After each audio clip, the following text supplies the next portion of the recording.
When it comes to the question of Chinese democracy, there are two schools of thought. One, let us call it the ocean-bound, sees Chinese civilization and democracy as compatible. It says that democracy could unlock huge economical, political, and cultural benefits for the Chinese and the whole of mankind. The other school, the mainland line, views democracy as a dysfunctional mess that only leads to confusion, degeneracy, anarchy, and ultimately ruin. Therefore, Chinese civilization and democracy should never mix. If you agree with the second opinion, you will love Binding Force by LoRenLColeman. Aris Song is a rising young star in House Hiritsu, noblest of the warrior houses that have sworn allegiance to the Capellan Confederation. The Sarna Supremacy and newly formed power in the Caves March is giving the Confederation some trouble, and Aris and his Hiritsu comrades are chosen to give the Zarnans a harsh lesson in Capellan resolve. But there is far more to the mission than meets the eye, and unless Aris beats the odds in the race against time and treachery, all the ferrofibrous armor in the galaxy won't be enough to save House Hiritsu from the high explosive crossfire of intrigue and shifting loyalties. The novel is about the Capellan invasion of Kaifeng, part of the independent Sarna Supremacy by warrior House Hiritsu. The time frame is shortly after Operation Guerrero in 3058.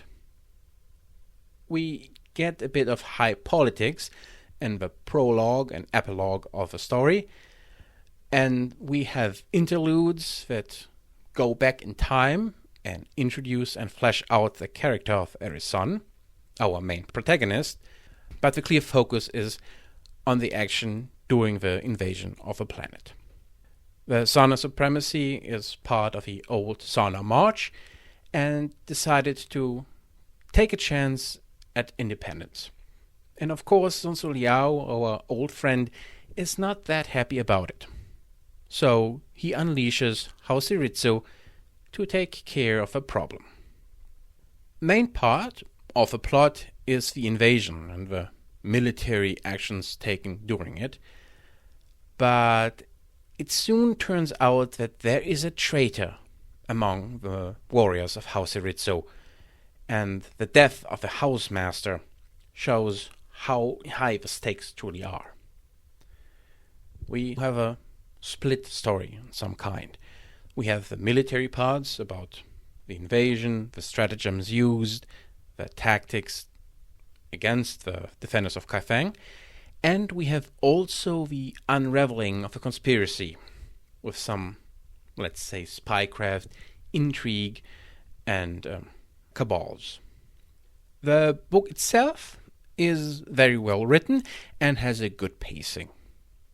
It's easy to follow the story, and it has a brisk pace. It's also a not very long book, but it keeps you as a reader engaged, and I think you can probably read the complete book in 1 or 2 days if you're so inclined. It's also important because it's an introduction into the culture of the warrior houses in specific and the Capellan Confederation in general. It probably is quite good to view it as a Capellan version of Wolves on the Border. This very good novel introduced us to the cultural background and the behavior inside of the Draconis Combine, and for good reason, it is a fan favorite. And this book tries to do the same with the Capellan Confederation. You get a better understanding how it would feel to be part of the Confederation, what to watch out, how it behaves, how the complete feeling of this is. Rather neutral point is that we have a rather short and simple plot. That is good because it makes it accessible and easy and fast to read, but it also prevents exciting surprises. It's not really difficult to guess who the traitors inside House Hiritsu are, and there's also not much place for character growth. I would even go so far that Aris Song enters the story in the same frame of mind he maintains until he leaves the story. Not a big problem, it's just something you have to manage if you look at own expectation towards a novel. However, there's one little problem, and here my preamble becomes relevant. In general, I'm quite sympathetic towards the Confederation. They wipe the smirk off some fat rats, good. They go wolf hunting, even better. They turned cows into beef chow mein, the best. But trampling on a small, harmless microstate? At the end, we have the Capellans attacking a democratic, non-threatening system. And to be fair, Mr. Coleman does not whitewash. The Capellans do a few truly abhorrent things, and they're very cutthroat and ruthless altogether. And that, of course, turns our protagonists from glorious heroes into anti-heroes, and depending on your own viewpoint, maybe even villain protagonists, which of course makes it kind of difficult to root for them. And I have to admit that during the novel, I was on side of Kaifeng defenders. They of course lost, but there's a good reason why most entertainment media prefers to go with the underdog, the rebels, the defenders, and so on. And depending on what you want from your leisurely lecture, this may turn you off. It's not a main problem, and I certainly enjoy good villain protagonists, but you have to be aware that it's maybe not your cup of delicious green tea. So, who should read it?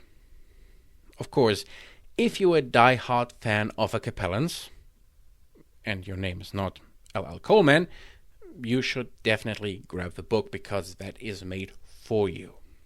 Of course, 我们的中国朋友，你会喜欢的. And then are those people among us who want to learn more about the Capellan Confederation, or just are looking for a short read that they can do, maybe doing a plane ride or a longer road trip or a vacation, and for that the book is also quite good because it's a pleasant, well-written, easy read. I, for my part, am a bit fatigued about the Capellans. In the last 7 books, only one was without them, and in 5, Sun Tzu Liao himself made an appearance. I just need a break and have to get some distance to them. The Confederation is rimward in the galaxy, meaning the best way is to go in the opposite direction, coreward. So, what would be the most coreward place I could go?